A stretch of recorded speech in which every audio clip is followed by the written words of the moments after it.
Mamadou Dieng maa ngi dëkk Sangalkam jàngee CEM Sangalkam maa ngi def 3e maa ngi bokk ci association Les Vainqueurs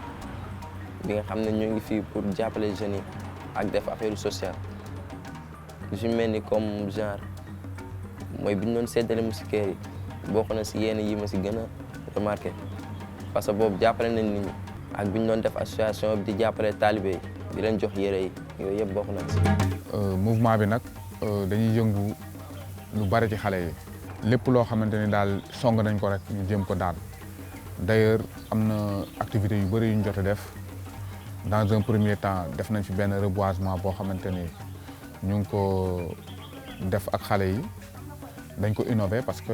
ay jamono da nga daan gis ba juste que loolu ñu ngi si jublu le sens de la responsabilité.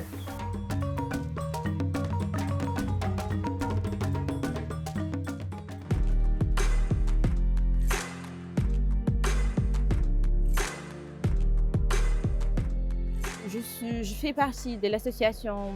DAT qui signifie Aide Action aux Talibés. Il n'y a pas de gens qui sont engagés à faire des aides, à penser aux enfants là, du moins, et aussi à les aider. Je dirais qu'il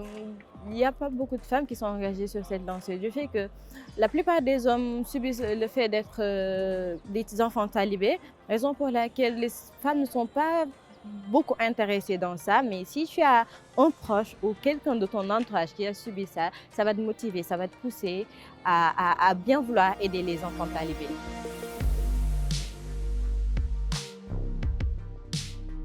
boo gisee fii nii yëpp Maline la woon mais association bi moo dem ba xeex loolu la ba dindi ko fi association bi à part mag ñi fi nekk ñi ñun jeunes yi ñoo ko gën a doxal mais ñoom dañuy yoon yoon rek lépp ñun jeunes yi la techniquement dañ daan dajaloo nettoyage place bi yooyu noonu yëpp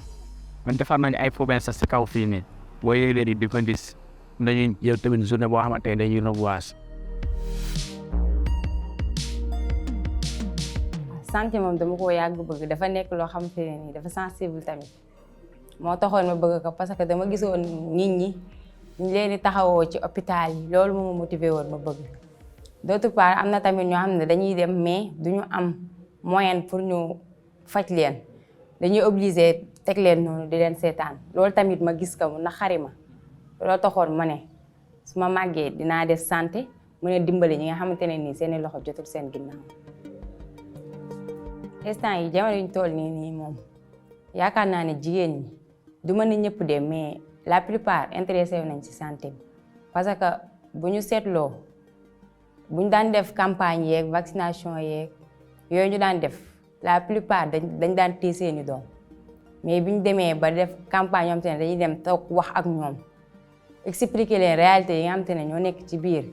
si lañ commencé nag di ñëw ndànk-ndànk. C'est cruel de faire des études en sciences politiques et de se retrouver agriculteur. C'est dû à un système qui est mis sur place et les jeunes n'ont pas beaucoup d'opportunités. On est plutôt impliqué dans l'éducation des jeunes, donner des cours de renforcement dont beaucoup le font parce qu'on a vu le niveau est bas et que beaucoup de professeurs et de maîtres préfèrent aller dans les écoles privées. Ce n'est pas le faute de leur patriotisme, mais c'est l'État qui n'assure pas ses engagements envers ses professeurs ou ses maîtres. Donc, ils sont obligés de donner des cours pour pouvoir survivre. Donc, c'est les élèves qui en paient le pot cassé parce qu'ils n'ont pas assez eu de temps à l'école. Donc, on s'organise pour faire des groupes. Chaque village organise avec des étudiants comme nous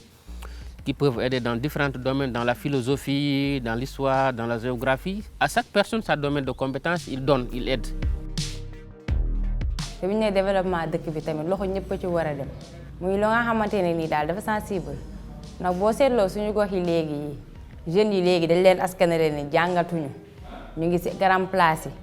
yi ñenn ñaa ngi di si agression yeeg yu kenn xamul lañ leen a dëkkale léegi looloo tax mouvement bi am na ñoo xamante ne nii volonté boobu la ñu am pour dindi fi yooyu noonu nga xamante ni moom lañ askanale jeunes yi pour wan leen ni am na jeunes yu nekk si dëkk bi jeunes yu déterminé pour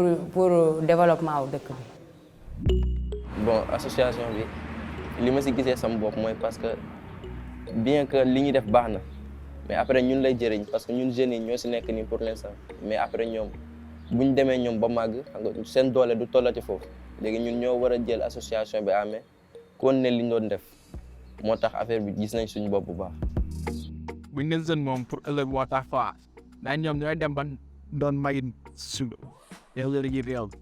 moo tax politiciens dañoo war a gëstu jeunes yi te pour ñu gëstu leen tamit fallait que ñun jeunes yi ñu toog waxtaan suñu biir jéem a xool na ñuy def trouver solution ba lancer message mu dem si état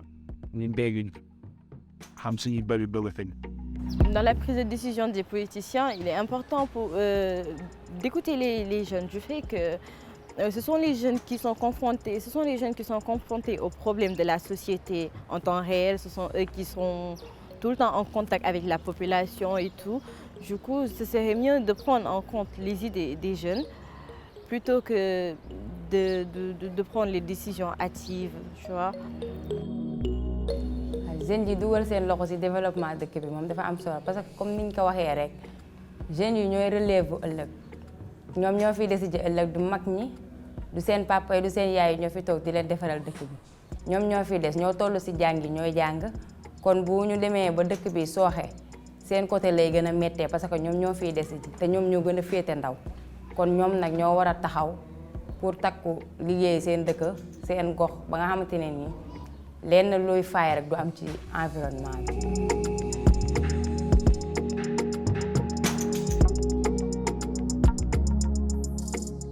C'est un message que j'adresse à toute la jeunesse, qu'elle soit d'ici ou d'ailleurs, qu'elle soit européenne ou occidentale. C'est pas une question de lire, c'est une question de volonté. Parce qu'on dit en Afrique, c'est pas le vécu qui est important, mais les choses qu'on a arrivé à réaliser dans ce monde qui sont importantes. Parce qu'il y a beaucoup de personnes dont leurs noms vont transcender des siècles, mais ils n'ont pas vécu un siècle, mais ils ont fait des choses concrètes. Je dis à toute la jeunesse, faites quelque chose que vous faites la fierté de votre famille. Faire la fierté de sa famille, c'est de travailler, c'est de se voir sa maman et avoir fier de son fils. Je me dis ça souvent à mes cousins. N'essayez pas, ne vous identifiez pas à une personne. Laissez que les autres s'identifient à vous, que disent que je suis famille à Eric, je suis famille à Dick, parce qu'il a réussi à faire quelque chose. Et toute personne qui a la volonté d'avancer, il va avancer.